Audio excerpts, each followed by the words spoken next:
Thanks for staying with us. You're watching WION World is One. I'm Adhya Suneja and this is Speed News. Let's start with all the stories making headlines today.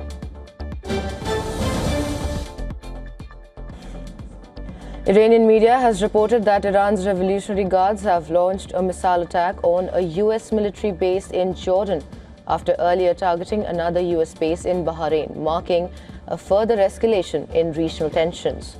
Well, this follows attacks on the Islamic Republic over a downed American Apache helicopter. According to a statement by the IRGC cited by Iranian media, the United States carried out strikes on several locations in Jask, Sirik and Kashmir early in the morning, claiming the attacks were launched under false pretext. Well, the statement further alleged that the strikes damaged a telecommunications tower in Sirik and destroyed 2 water tanks in the city.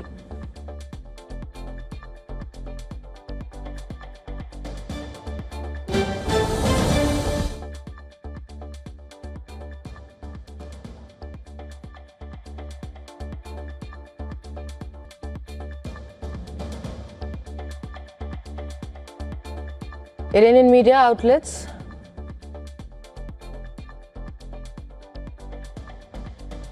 have reported fresh attacks in areas near the Strait of Hormuz as US forces carried out what President Donald Trump has described as retaliatory strikes over a downed helicopter.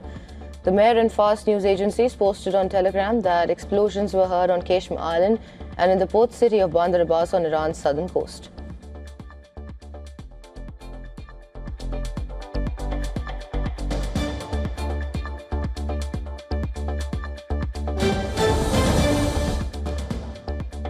The US military said that it had completed its retaliatory strikes against Iran over the downing of the attack on the helicopter. It says US Air Force and Navy fighter jets hit Iranian air defense, ground control stations and surveillance radar sites near the Strait of Hormuz, calling it self-defense. In the wake of the latest escalation, Iran's Foreign Minister Abbas Araghchi urged foreign forces on Tuesday to leave the Strait of Hormuz and surrounding areas, warning that they face a persistent risk of being caught in the crossfire.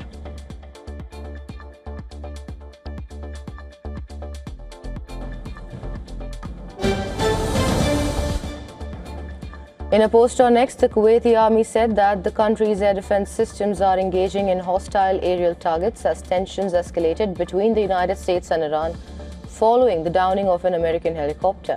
The Kuwaiti army did not specify the origin of the targets, but said that they are dealing with targets in accordance with established operational procedure.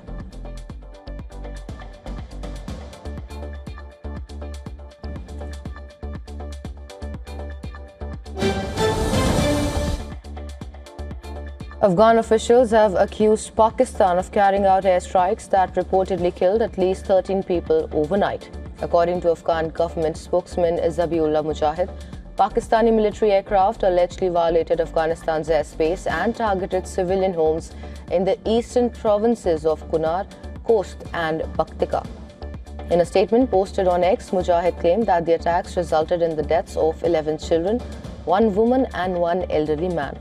Local officials have provided further details on the reported casualties. An official in Khost province told news agency AFP that a strike on a residential house killed 9 people. Security concerns and cross-border militancy have remained a major source of friction between the 2 neighboring countries.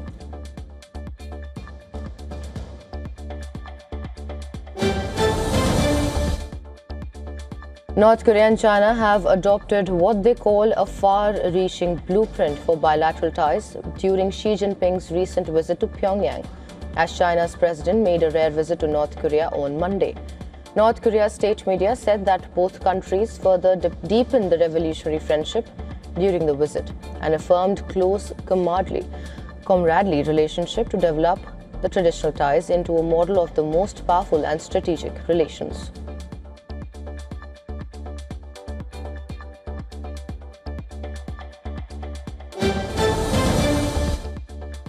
The US Congress narrowly voted on to direct roughly $70 billion to the Department of Homeland Security for Immigration and Customs Enforcement and Border Patrol.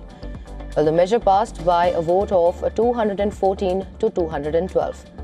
The vote marks the end of a 115-day standoff over immigration policy.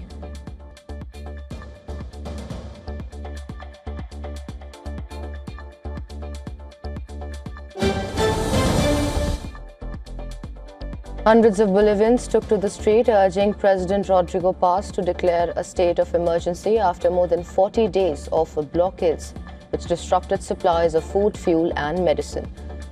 The government blamed groups linked to former President Evo Morales, while Morales-backed protesters demanded Paz's resignation and the reversal of austerity measures. Authorities say the unrest had caused over $600 million in economic losses.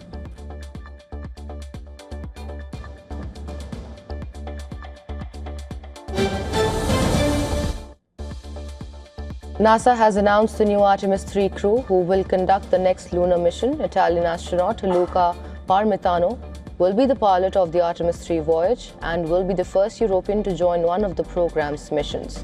3 NASA astronauts are also on the crew. Randy Bresnik will command the mission and Andre Douglas and Frank Rubio round out the rest of the team as mission specialists.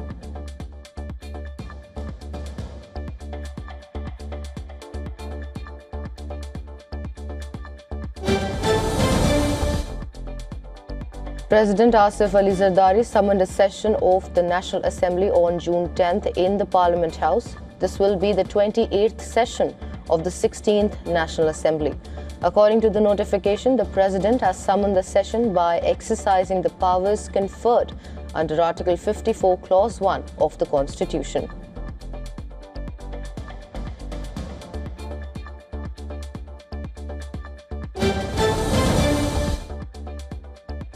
Anti-immigration protest turned violent in Northern Ireland's Belfast as protesters set multiple fires, including a bus and several other buildings in the city.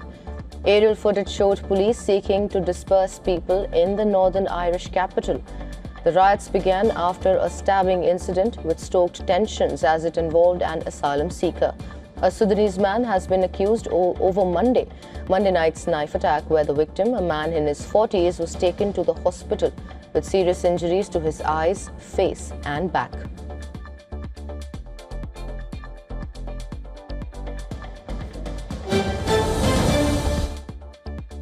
Albania's Prime Minister is digging in his heels over a controversial multi-billion-dollar coastal development project linked to Jared Kushner, the son-in-law of US President Donald Trump. Despite growing public outrage, environmental concerns and an anti-corruption investigation, Eddie Rama says the project will move forward.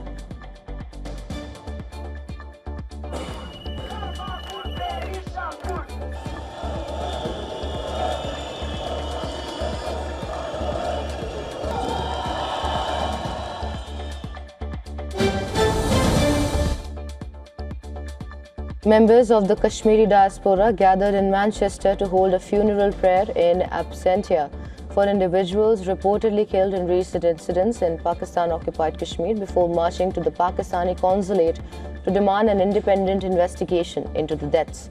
Carrying placards and banners, protesters called on the international community, the United Nations and global human rights organizations to take note of what they described as serious violations of fundamental human rights in the region.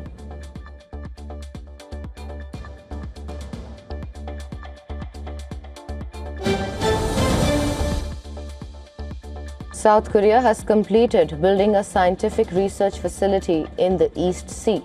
The Wangdolcho base is a seaside port near Uljin, North Gyeongsang province, and marks the nation's 4th marine observation facility. It was the first time that a scientific research facility was built in the East Sea. About $15.8 million was spent to build the 53-meter-tall facility. Now, the facility is aimed at monitoring real-time maritime data and the meteorological environment.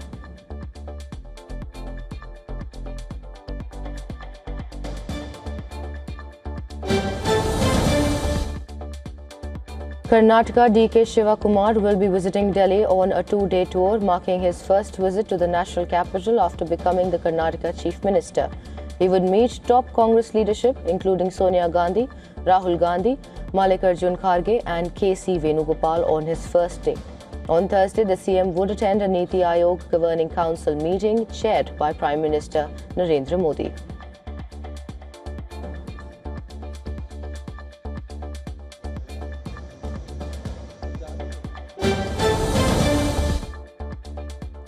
The Election Commission has agreed to meet Congress Party's delegation, this amid the ongoing protest by the parties over rejection of the nomination of party candidate Meenakshi Natarajan for the Rajya Sabha elections. The announcement from the poll body comes after Meenakshi Natarajan's nomination for one of the 3 Rajya Sabha seats in Madhya Pradesh that was rejected on charges of concealing information in the affidavit.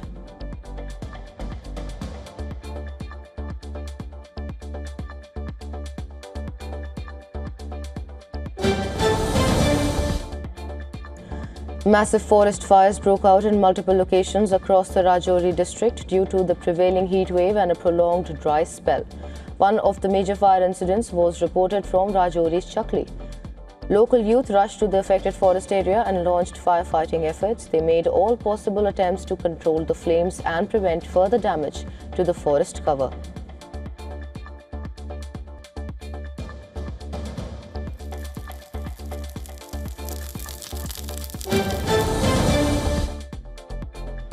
According to the EU's climate monitor, the world recorded its second hottest May ever this year, while Europe endured an unusually early heat wave.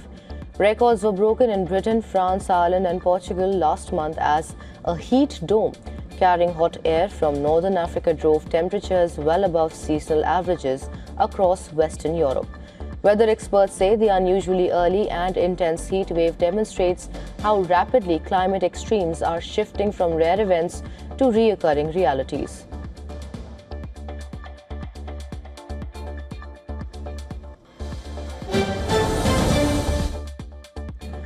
Central American countries including El Salvador, Guatemala, Nicaragua and Honduras ramped up emergency measures as tropical storm Cristina approached, threatening heavy rain, flooding and landslides. In El Salvador, schools were closed and shelters were activated. Coastal communities were urged to stay alert. The U.S. National Hurricane Center warned that the storm could dump up to 12 inches of rain in parts of the region, raising the risk of life-threatening flooding and mudslides.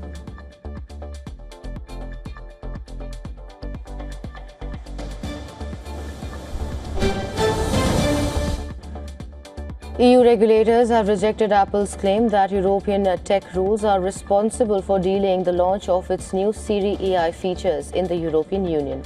Apple said it would not initially roll out Siri AI on iPhones and iPads in the EU, citing privacy and security concerns related to the region's Digital Markets Act.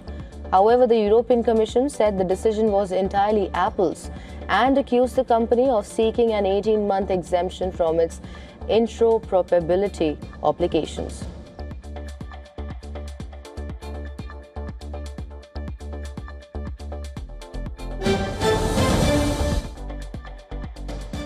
Britain's media regulator Ofcom has introduced tougher online safety rules requiring tech companies to prepare for surges in illegal content during major crises.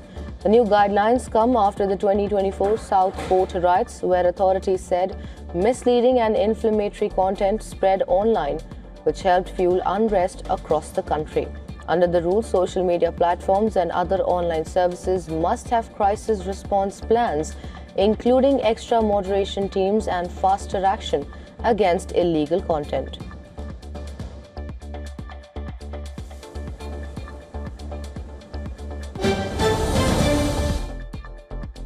Russia has moved a step closer to lifting its ban on the popular online gaming platform Roblox after the company agreed to introduce additional safety measures for young users. Russia's digital ministry said it has asked law enforcement authorities to support removing the restrictions imposed on Roblox last year over child safety concerns. The company has promised to add age-based access controls to certain games and take further steps to prevent the spread of harmful content. Roblox was banned in Russia in December 2025, but officials say the platform's commitment to comply with local rules has opened the door to its return.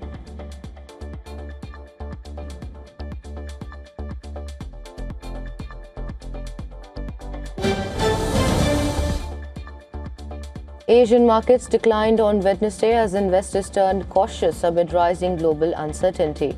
Japan's Nikkei lost nearly 1%, while South Korea's Kospi fell 2%, extending a volatile week for technology shares. The broader Asia-Pacific index also moved lower as investors reduced exposure to risk assets. Markets are now focused on upcoming US inflation data and the outlook for interest rates, with higher bond yields continuing to weigh on sentiment. Analysts say volatility could remain elevated in the days ahead.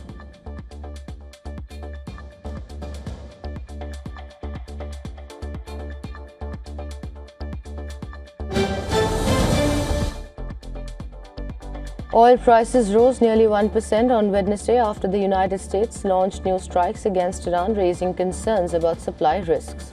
Brent crude climbed above $92 a barrel, while US crude traded close to $89. Markets also found support from a sharp drop in US crude inventories, which fell for an eighth straight week. Investors remain focused on the Strait of Hormuz, a key energy shipping route, as tensions in West Asia continue to cloud the outlook for global oil supplies. The combination of geopolitical risks and tighter inventories is keeping oil markets on edge.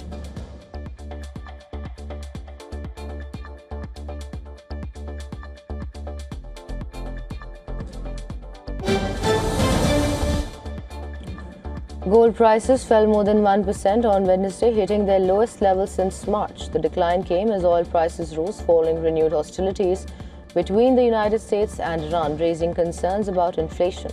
A stronger US dollar and growing expectations of higher interest rates also weighed on the precious metal. Traders are now pricing in a greater than 70% chance of a Federal Reserve rate hike by the month of December. Investors are closely watching key US inflation data for further clues on the Fed's next move.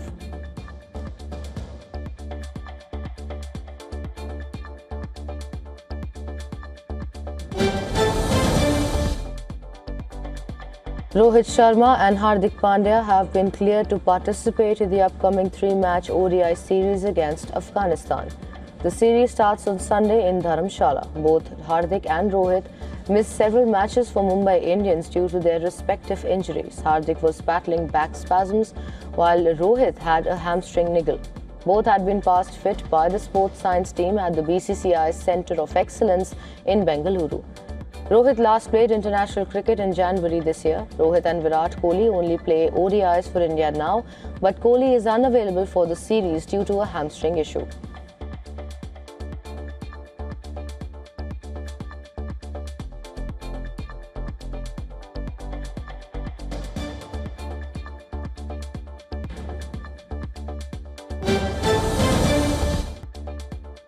International star Noora Fatehi has officially unveiled Sir Sir. It is one of the highly anticipated anthem for the 2026 FIFA World Cup. Following her standout involvement in the 2022 tournament, Fatehi will return to football's biggest stage to perform the high-energy track live at the opening ceremony. The upcoming World Cup will kick off with Fatehi's signature electrifying choreography.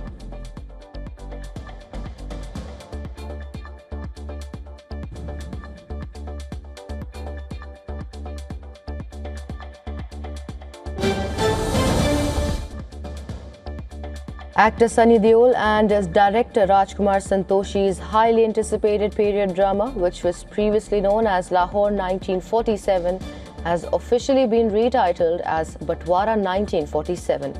The movie features an ensemble cast including Preeti Zinta, Shabana Azmi and Ali Fazal. It is set against the chaotic and emotional backdrop of India's partition. Batwara 1947 is slated to release on India's Independence Day.